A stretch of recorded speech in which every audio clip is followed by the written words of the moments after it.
Cuando es tiempo de decidir, es el momento de reflexionar. Y a eso te invita el periodista Federico Fasano Mertens, a desechar por algunos minutos desde los viejos falsos rumores a las modernas fake news viralizadas entre operadores, asesores, encuestadores, trolls, haters y hackers. Porque cada elección se nos hace más difícil conocer la verdad y decidir nuestro voto. Por candidatos con ideas, programas, sensibilidad y capacidad de gestión y conducción. Por eso, Federico Fasano Mertens les propone este manual para indecisos, para reflexionar sobre lo que les importa, su vida, sus familias, su seguridad, educación, salud, vivienda, trabajo y jubilación. Esto que se llama La Cosa Vostra.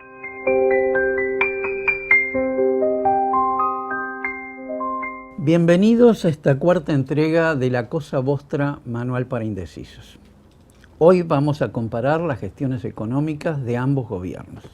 Antes quiero hacer una aclaración. Yo siempre creí que la política era la que comandaba la economía, no la economía la política. Y estoy comprobando que la política está abdicando frente a la economía. Está abdicando frente a los expertos económicos, cuando la economía tiene que estar al servicio de las políticas necesarias para que la economía logre el objetivo estratégico fundamental, que es el bienestar general de la población. Que me perdonen los economistas, pero tanto depende la economía de los economistas como el clima de los meteorólogos. No depende de los economistas las políticas económicas.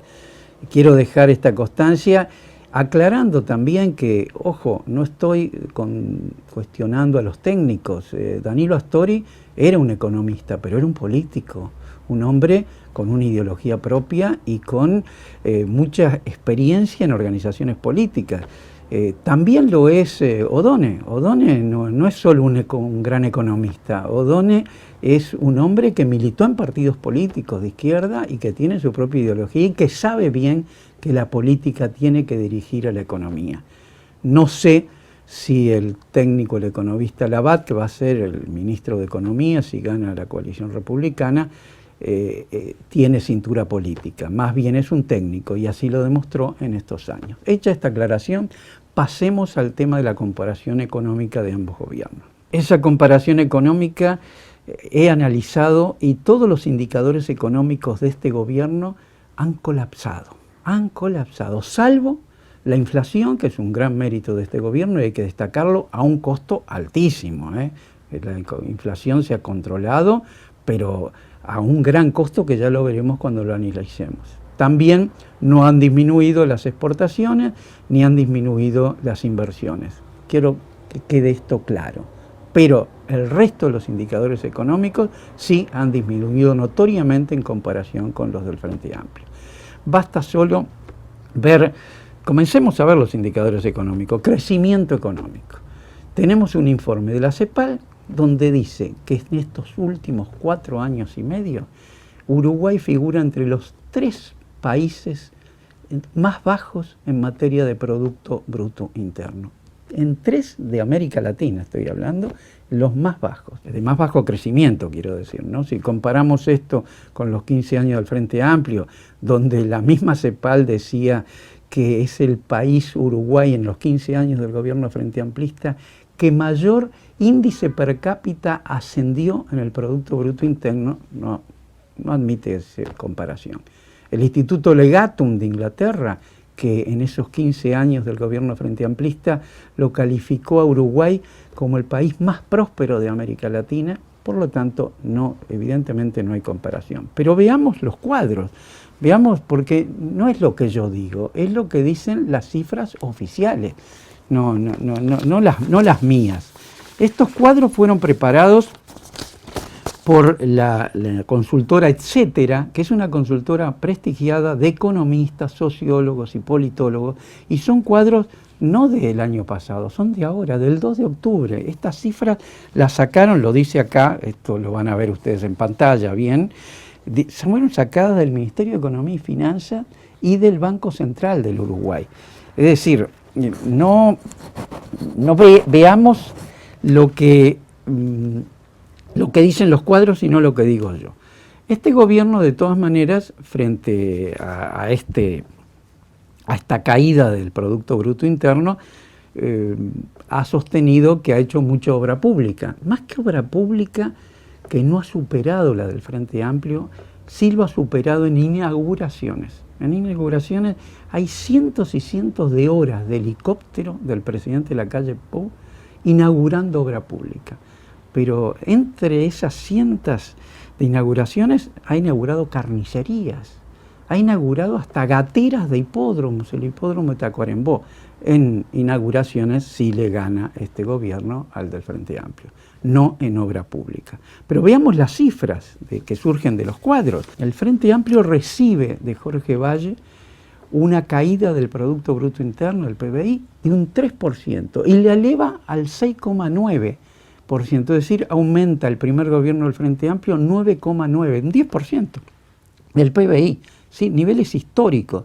Y el gobierno de Mujica sigue aumentándolo, un 5% más, exactamente un 4,9%.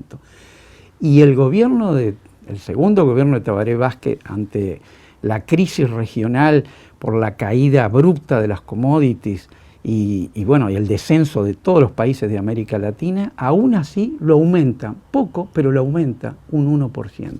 ¿Y este gobierno qué hizo? Después de decir que basar todo en el desarrollo económico más que en el desarrollo social, como lo hemos visto en los anteriores videos, baja el Producto Bruto Interno, es decir, el 1% es lo que le entrega Tabaré Vázquez. Este gobierno aumenta solo el 0,7%, no llega al 1%. Hay un estancamiento económico muy fuerte. Y lo de la pandemia no es una excusa, porque la pandemia, sí, ahí bajó un 7% el PBI, pero inmediatamente tuvo un efecto rebote en todos los países del mundo, incluido en el Uruguay de la coalición republicana, donde subió incluso un 5%.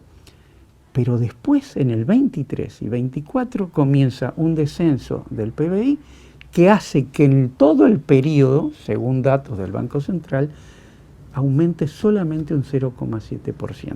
Pasemos a otro indicador económico, a las reservas. Las reservas, fíjense que el Frente Amplio no recibe reservas, son solo 200 millones de dólares, le deja en las arcas del Estado el gobierno de Jorge Valle. Y los gobiernos Frente Amplista ascienden a 18.000 millones de dólares las reservas. 18.000 millones de dólares que les entrega Tabaré Vázquez al gobierno de la calle Pou. Es un récord histórico y ha sido, en el análisis per cápita, las reservas más importantes de América Latina. ¿Qué hizo este gobierno?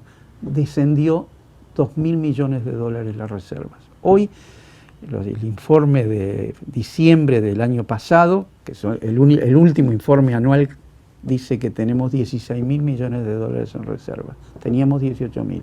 Eso hay que constatarlo y creo que ha sido otro de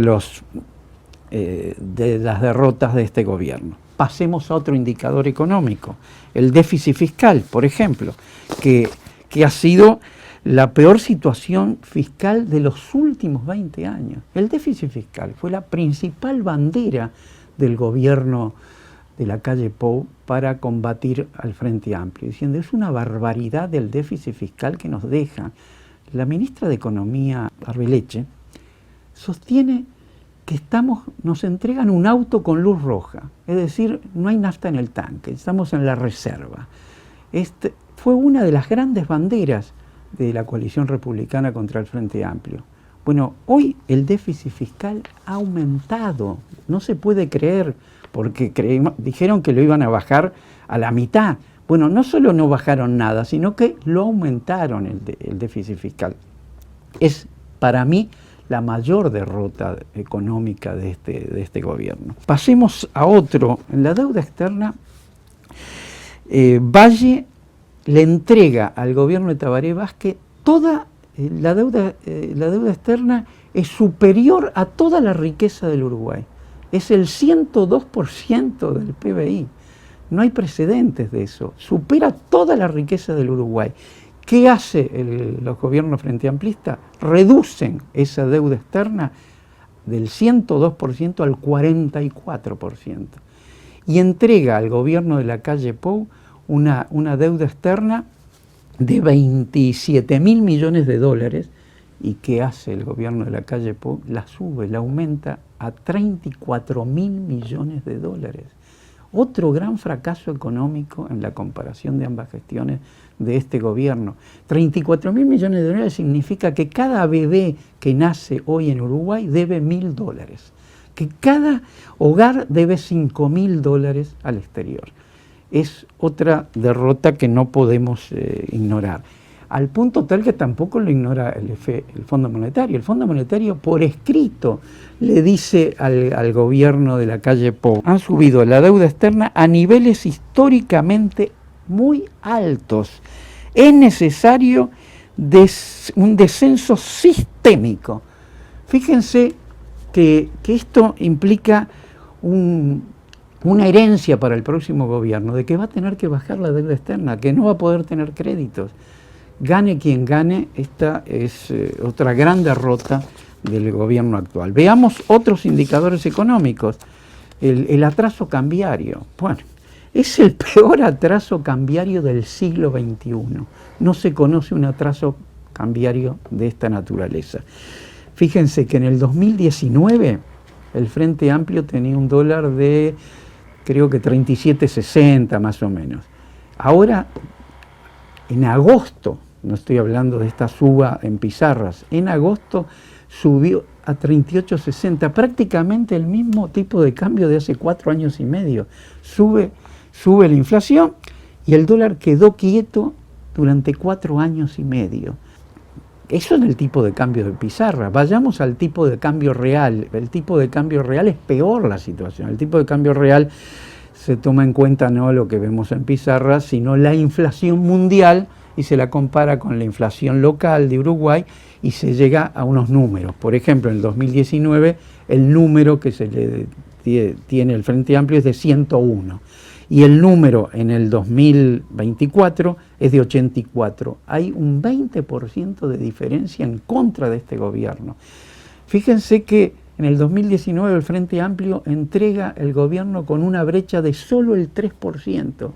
Este gobierno le va a entregar con una brecha cambiaria 7 veces más, del 21%.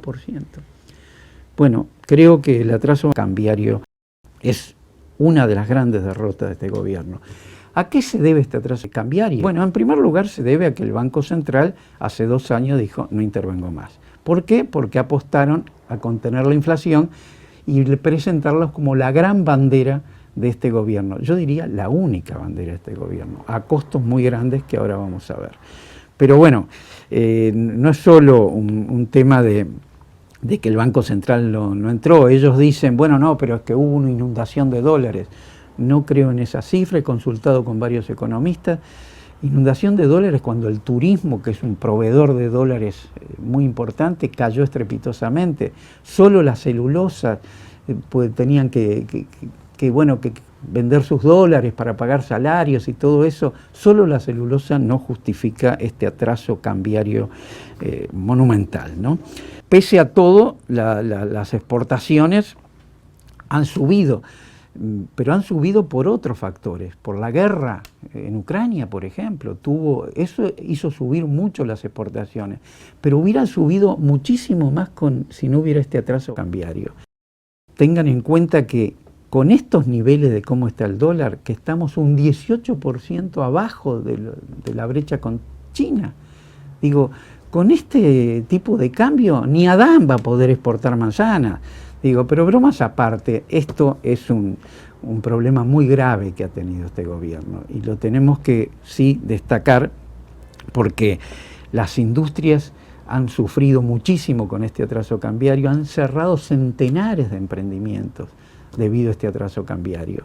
Y podía haber cambiado mucho la situación de nuestra principal industria, que es el agro, si no estuviera este atraso cambiario. Hablemos de la inflación, que ha sido el gran mérito de este gobierno, ¿no? El rango que se propusieron es un rango mínimo de inflación del 3% y un rango máximo del 6%. Pero aclaremos que durante 40 meses siempre estuvieron arriba del rango del 6%. En el 2020, el 11%. Eso no lo tomo en cuenta porque estuvo la emergencia sanitaria y por lo tanto no lo cuento. Pero después de la emergencia sanitaria, cuando todos los países subieron su desarrollo económico, acá teníamos un 9% de inflación, casi 2 dígitos. Recién ahora, hace 15 meses, se acercan al rango y ahora podemos decir que sí están en el rango del 6%, que es el rango máximo que ellos planteaban, ¿no? Las políticas monetarias contractivas que establecieron y los aumentos de las tasas de interés es lo que determinaron que esa inflación no superara ahora el 6%, sí lo superó durante todo el periodo anterior, ¿no? El éxito se debe a una economía muy estancada, se debe también a la fuga del consumo interno. La fuga hacia el exterior, acuérdense que todo el mundo se iba a hacer sus compras en Argentina. Eso ayudó a que la inflación bajara. Es decir, el estancamiento de la economía, la fuga del consumo interno y sobre todo el atraso cambiario es lo que les permite a este gobierno decir, llegamos al rango del 6%. Esa es la explicación y los cuadros se los van a explicar. Quiero hacer una breve reflexión. Yo sigo mucho un economista, Luis Casado, un economista chileno, que explica brevemente lo que es la inflación. Dice que los monetaristas inventaron que el tema que la inflación es porque hay un exceso de disponibilidad. Y pone el ejemplo, dijo, si toda la producción fuera 1 kilo de tomates y el circulante fuera 1.000 pesos, el kilo de tomate vale 1.000 pesos. Pero si yo aumento el circulante a 2.000 pesos y no produzco ni una sola lechuga, el kilo de tomate pasa a valer 2.000 pesos. Y esto no es así. No son la masa monetaria, no la fijan los gobiernos dependientes. Se influye mucho el exterior. Y explica, ya Charles de Gaulle, al término de la Segunda Guerra Mundial, lo advirtió en los tratados de Bretton Woods, donde se le da a Estados Unidos y al dólar pasa a ser la moneda de cambio en todo el mundo, y ese privilegio lo tiene Estados Unidos. De Gaulle les dice, bueno, le estamos dando el derecho a Estados Unidos de exportar inflación. Ese es el problema. Estados Unidos exporta inflación y nosotros, y sobre todo este gobierno, seguimos al compás de lo que pasa con el dólar. Pero exportaba inflación con respaldo oro. El respaldo oro desde hace 2000 años es el que fija el valor de las monedas. Bueno, en 1971 Richard Nixon eliminó el respaldo oro. Hoy no hay más respaldo oro por decreto y el dólar no tiene respaldo oro. Y tenemos entonces un país del cual dependemos que consume mucho más de lo que produce, importa mucho más de lo que exporta y además nos paga en billetes verdes sin respaldo oro alguno. Es evidentemente una situación, una calamidad. Pasemos ahora al último cuadro, el de la presión fiscal. Este gobierno prometió impuesto cero y prometió además en el estadio de Wanderers que no iba a subir los combustibles. Una promesa hecha pública además, impuesto cero. Veamos qué sucedió. De entrada aumentó un 2% los pagos con las tarjetas de crédito. No voy a tomar en cuenta eso porque es muy poco lo que incidió en la economía, pero hay muchas otras formas de gravar impuestos, de poner impuestos. Por ejemplo, el mayor impuesto que tiene el agro, el mayor de todos, es el atraso cambiario. Es una forma impositiva.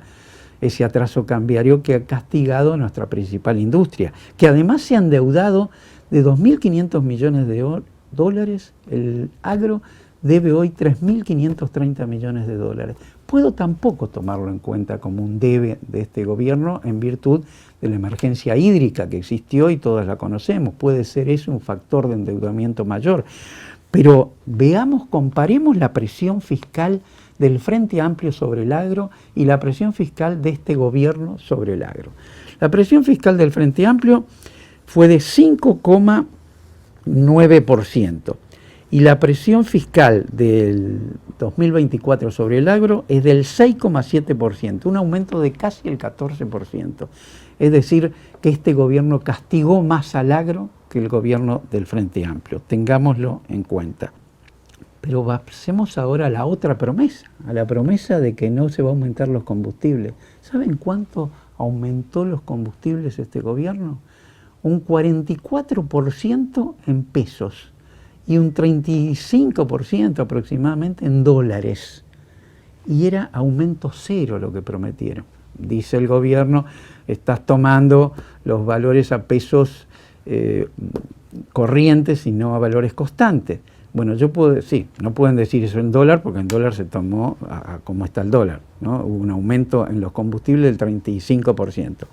Pero en valores constantes también hubo aumentos. Hubo aumento en valores corrientes, en valores constantes y en valores de dólar. Bueno, se me acaba el tiempo. Cerremos esto. Lo único que quiero decir es que el futuro está comprometido. Está muy comprometido. Yo le preguntaría a Azucena Arbeleche qué luz roja diría, qué diría la luz roja del auto que entregaron con luz roja a este auto que no está en reserva con luz roja, no tiene reserva ninguna. El próximo gobierno va a tener que recibir un auto que no está funcionando. ¿Qué le hacemos a este auto? ¿Le llenamos el tanque? ¿Le hacemos un service completo? ¿Le cambiamos los repuestos? ¿Todos los repuestos? Yo creo que no, hay que cambiar el auto. Al Frente Amplio no le cuesta nada cambiar el auto, porque ya probó que tiene un auto nuevo y que anda muy bien. Pero este gobierno, si ganan la reelección, son reelectos en el gobierno, también tiene que cambiar el auto, porque tiene que cambiar sus políticas. Sus políticas han llevado al país al fracaso, sus políticas económicas, no hablo de sus políticas sociales que ya las hemos analizado. Por lo tanto, va a tener que comprarse un nuevo auto, una nueva política. Si gana la coalición republicana, tiene este problema. Si gana el Frente Amplio, hay una esperanza. Se puede volver a reproducir el milagro económico del 2005, donde recibió un país en ruina, un país devastado, y lo transformó en el país más próspero de América Latina. Esa es la gran ventaja que tiene este país si gana el Frente Amplio. Bueno, gracias por escucharme, los espero el próximo viernes a las 18 horas, donde analizaremos las políticas de ambos gobiernos en materia de seguridad pública, o más bien de inseguridad pública. Muchas gracias. Gracias por compartir este manual para indecisos que les propone el periodista Federico Fasano Mertens de camino a las elecciones nacionales, para reflexionar y decidir sobre lo que importa, la cosa vostra.